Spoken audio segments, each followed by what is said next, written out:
Hello friends, আজকের এই ভিডিওতে আমরা দেখব যে ফ্লিপকার্টের অর্ডার কিভাবে রিটার্ন করতে হয়। যদি বন্ধুরা আপনি ফ্লিপকার্ট থেকে কোনো ধরনের প্রোডাক্টকে অর্ডার করেছেন, এখন সেই প্রোডাক্টটিকে আপনি রিটার্ন করতে চান, কিভাবে টাকা ফিরে পাবেন তা জানতে চান, তাহলে আজকের ভিডিওটি সম্পূর্ণ দেখুন।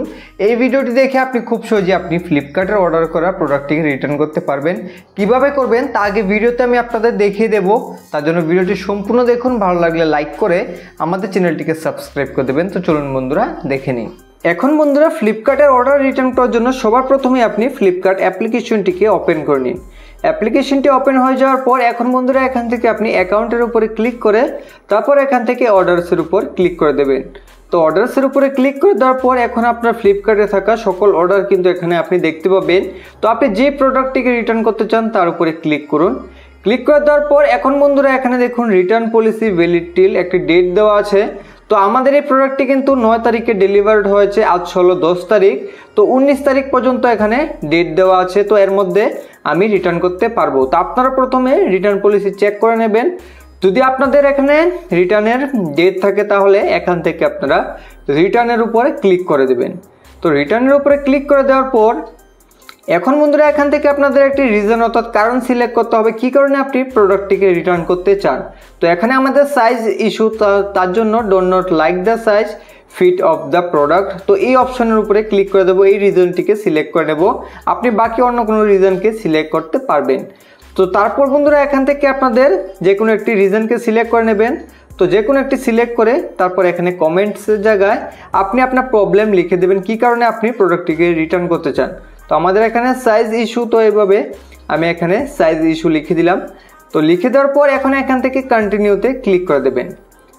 তো কন্টিনিউতে ক্লিক করার পর এখন এখান থেকে আপনারা রিফান্ডের উপরে ক্লিক করবেন।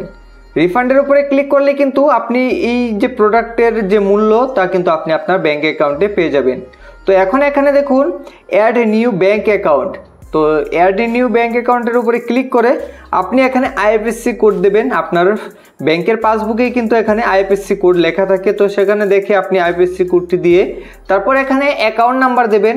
তারপর অ্যাকাউন্ট নাম্বারটিকে আবার দিয়ে দেবেন। তারপর এখানে অ্যাকাউন্ট হোল্ডার নেম, কার নামে অ্যাকাউন্টটি রয়েছে তার নাম দিয়ে এখন এখানে যে কোনো ফোন নাম্বার দিয়ে দিবেন। তারপর এখান থেকে অ্যাড নিউ অ্যাকাউন্টের উপরে ক্লিক করে দেবেন। তাহলে কিন্তু আপনার ব্যাঙ্ক অ্যাকাউন্টে অ্যাড হয়ে যাবে এবং সেই ব্যাঙ্ক অ্যাকাউন্টে আপনি আপনার টাকা পেয়ে যাবেন। তো এখন আমাদের কিন্তু এখানে আগে থেকে অ্যাকাউন্ট নাম্বার লিঙ্ক আছে। তো এইভাবে আমি ব্যাক করে এখন যদি এই অ্যারোতে ক্লিক করি তাহলে বন্ধুরা এখানেও কিন্তু আপনাদের যে অ্যাকাউন্টটি লিঙ্ক করেছেন সেই অ্যাকাউন্টটি চলে আসবে। তো তার উপরে ক্লিক করে দেবেন। ক্লিক করে যখন একটু নিচে আসবেন এখানে দেখতে পাবেন কন্টিনিউ। তো কন্টিনিউতে ক্লিক করবেন। তো এখন বন্ধুরা এখানে লেখা আছে যে আপনাদের যে রিটার্ন রিকোয়েস্ট দিবেন তারপর এখানে আপনার প্রোডাক্টটি পিক আপ হবে এবং কিছু সময় পরেই কিন্তু আপনি আপনার টাকা রিফান্ড পেয়ে যাবেন। তো এর জন্য আপনাকে এখান থেকে সাবমিট রিকোয়েস্ট করতে হবে।